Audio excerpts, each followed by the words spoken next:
What is the one action that you can take that will transform South Africa materially in the next few days, weeks, or months? Anyone want to try? What is the one action that you can take that will transform South Africa materially in the next few days, weeks, or months? Anyone want to try? What is the one action? No one willing to try? Guys, for me, the word is empower. I'm going to give you a situation. I was meeting with a client of mine. I greeted him Kosanati, and the coaching meeting took place, and he was so excited to tell me something that we couldn't. The introduction was so fast. He rushed up to me and he said, "Paul, take a seat." He turned the screen to me. He pointed to a very small letter and a couple of months, and the first numbers that he pointed to were red. The other numbers that he pointed to were green. And he said, "That's a 700% increase."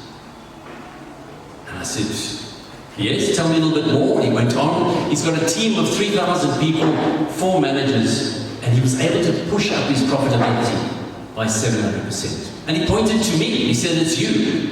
I said, "No, it's not me. It's you." What had happened is I had empowered Nkosinati to use the skills that were inside him. He had the power. All I did was empower him. How many of you are sitting with power inside of you that you don't believe you can use? So in the 5 months that I worked with Nkosinati, we were able to have a look at aspects of his business where he was able to transform. But he had the power to do it. The power was given by the organization that he was working for. All I did was to help him. So he was able to, over a period of 5 months, transform his business. So we think about that. How often do we, as managers, as business leaders, as pastors in our churches, want to make the job happen? How many of us want to drive that change? Now, Nkosinati is an ideal client. Raise your hand if you have that ideal client that works with you, that listens to you, that congregant, that does everything that you ask them to do. Have you met that person? Don't they exist? There's some of them that are ideal clients. He was an ideal client. He was able to inspire his team as I was able to inspire him. I want to plant an idea.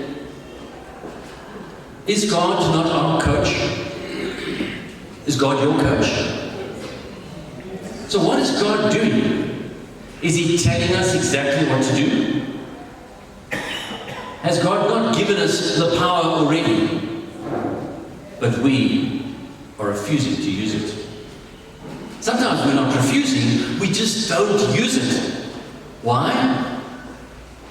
Because we feel disempowered.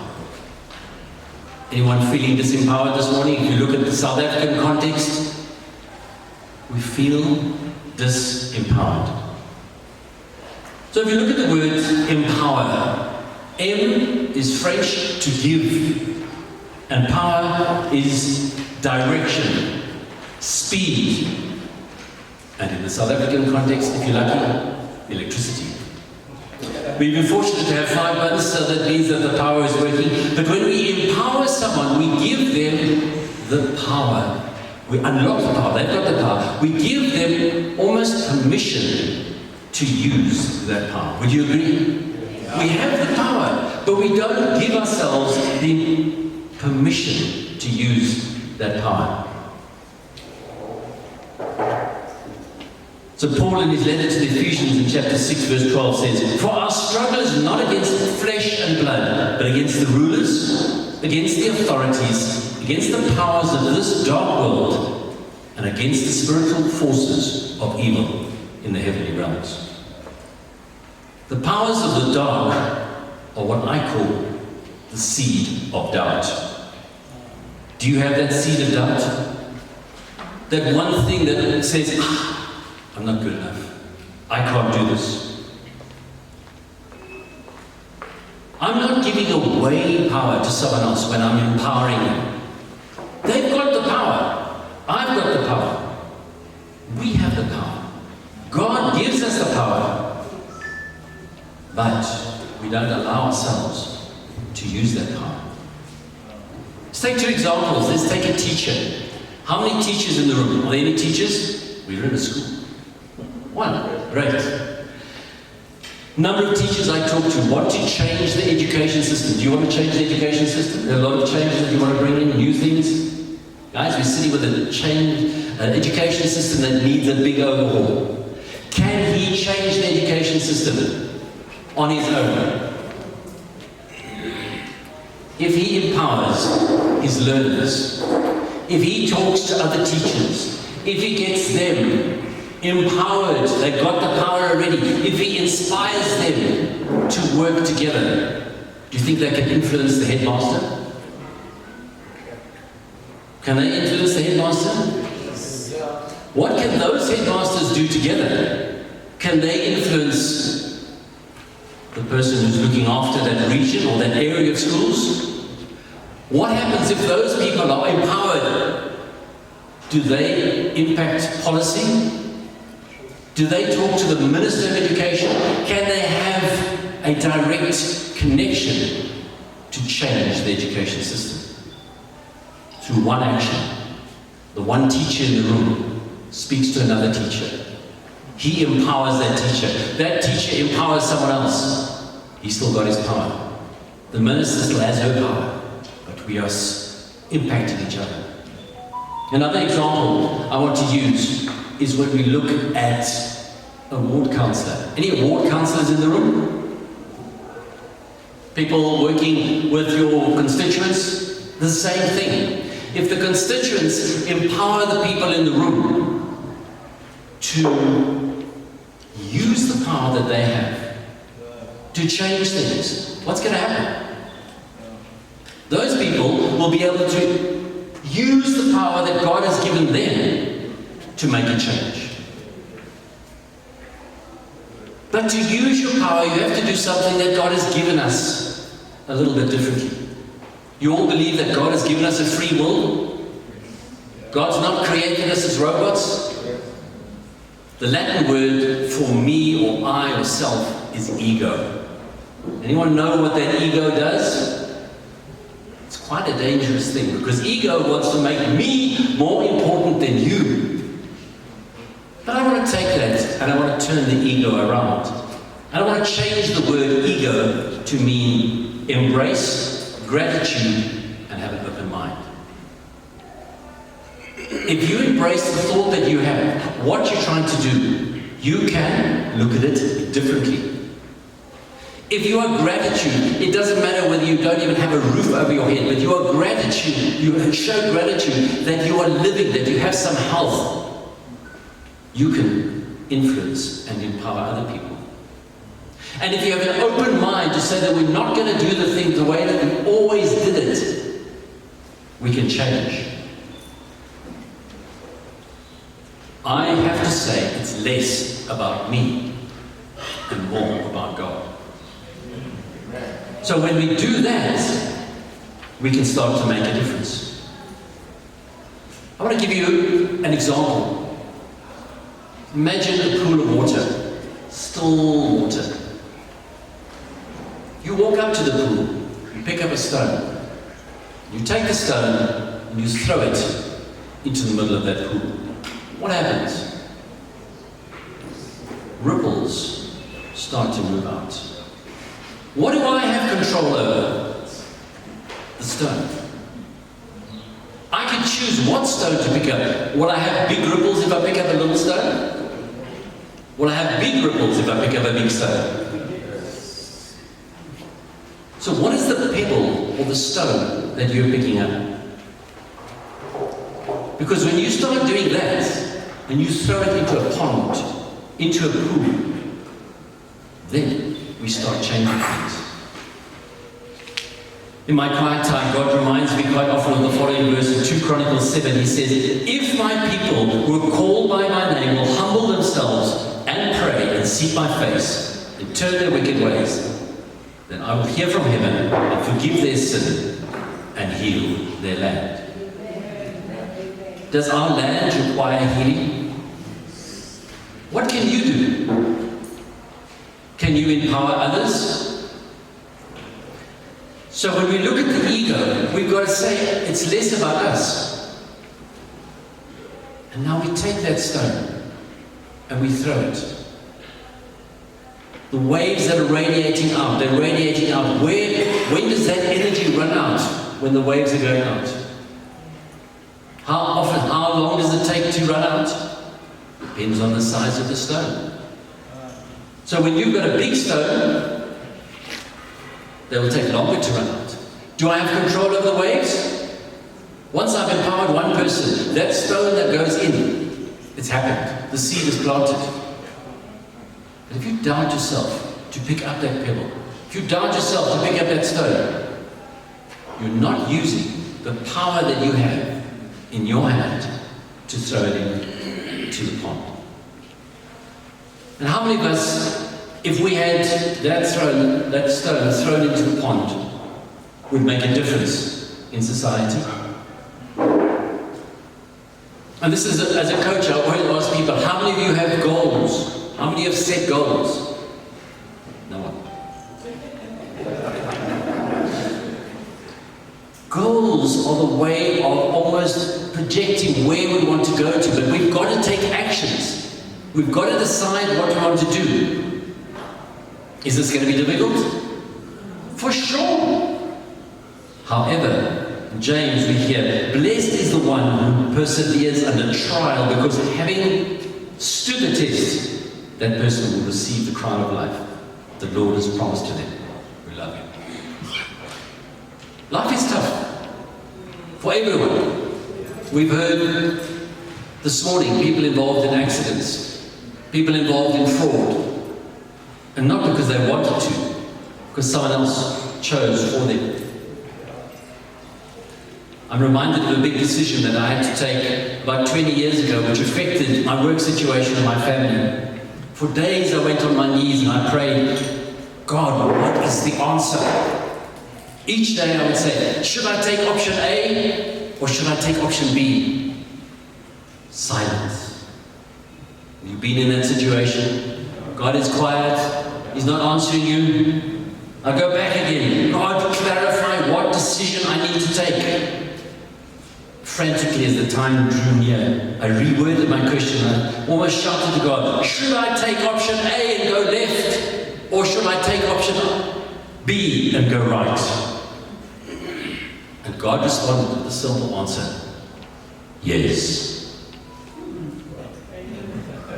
I said, God, you don't understand my question. I said, do I go left or do I go right? And God said, yes. I realized that God gave me the power to make the decision. He does not make the decision for us. He takes us on a journey where we're going to make the decision. God wants us to choose the route. We take the route. God is on that route with us.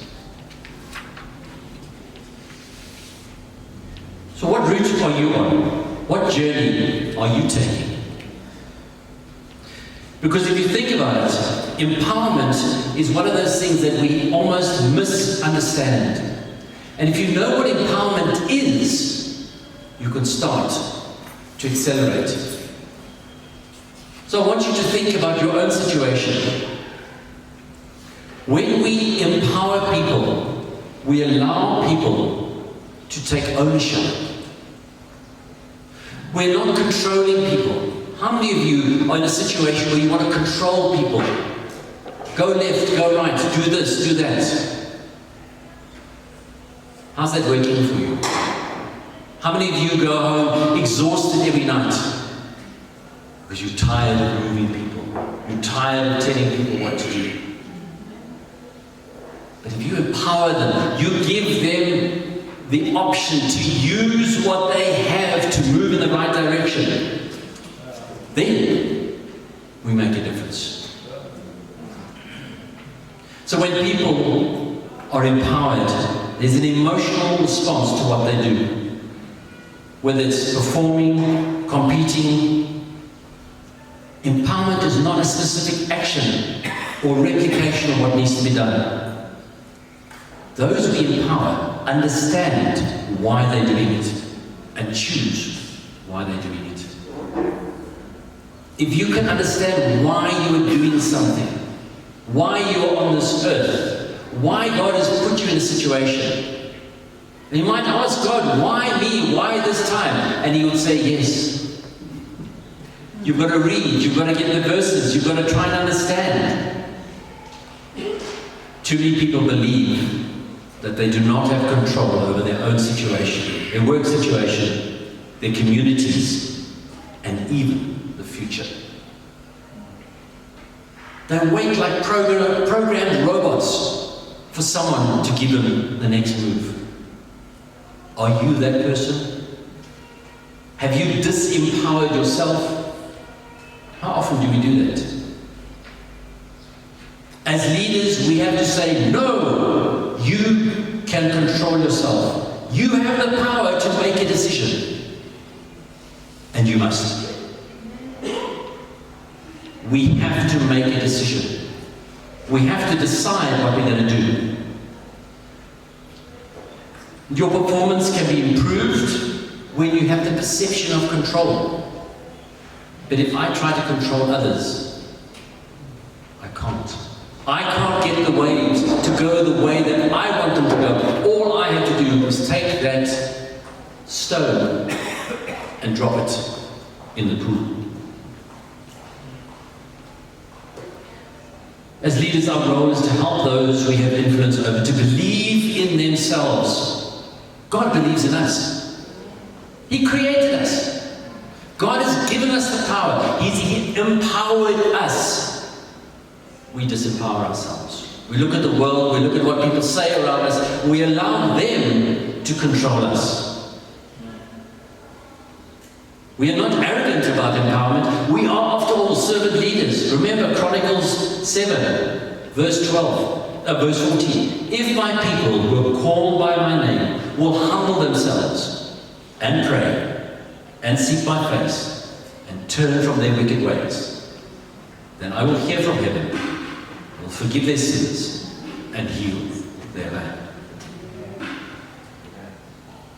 Anything that you're doing, whether you're a pastor, whether you're a teacher, whether you're a business owner, if you empower your staff, and imagine you've got 10 people working for you, working in your business, you empower them, you give them enough skills so they can work on their own speed, in their own way of doing things. If each person can be 1% more effective, 1% per year,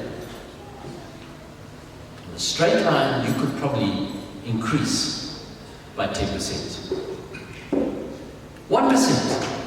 So if you're a greeter at the church, greet someone more friendly. If you are busy inviting someone to your church, invite them faster. If you are driving in an environment and you're causing an accident, what can I do differently to make sure my car is maintained so I don't cause that accident? Think about that. What are the small things we can do that will bring change? And don't underestimate the small things, because the small things are the things that lead to big change. I'm often saddened if I look at the number of taxpayers in this country and I say, why is that so few people are paying tax and so many people getting a grant? Imagine if we empower people through what we say, we give them permission to do what they are skilled at doing. How many jobs can be created? How much more tax can be collected? How much more productive can organizations be?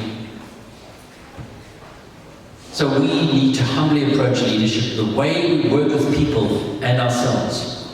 And then God can work through us and accelerate the change that is needed.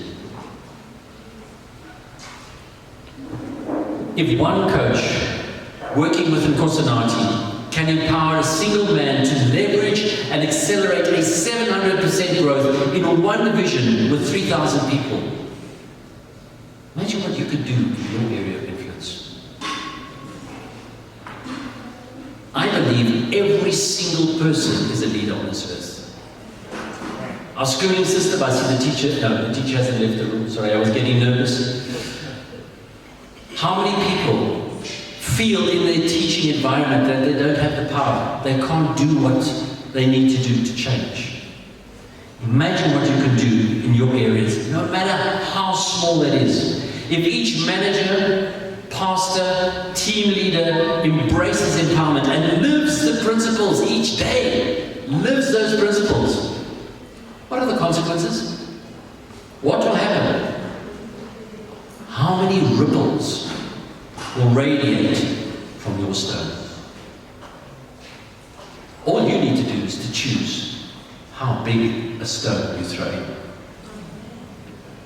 Imagine what happens when ward councillors do this with their constituents, church leaders do it with their congregations, and most importantly, parents do it with their children.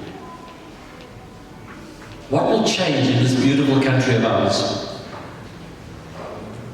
The possibilities are endless. However, where there's no guidance, the people fail and fall.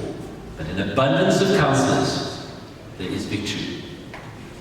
Proverbs. And even if you just read Proverbs every single day, you are getting wisdom that guides you.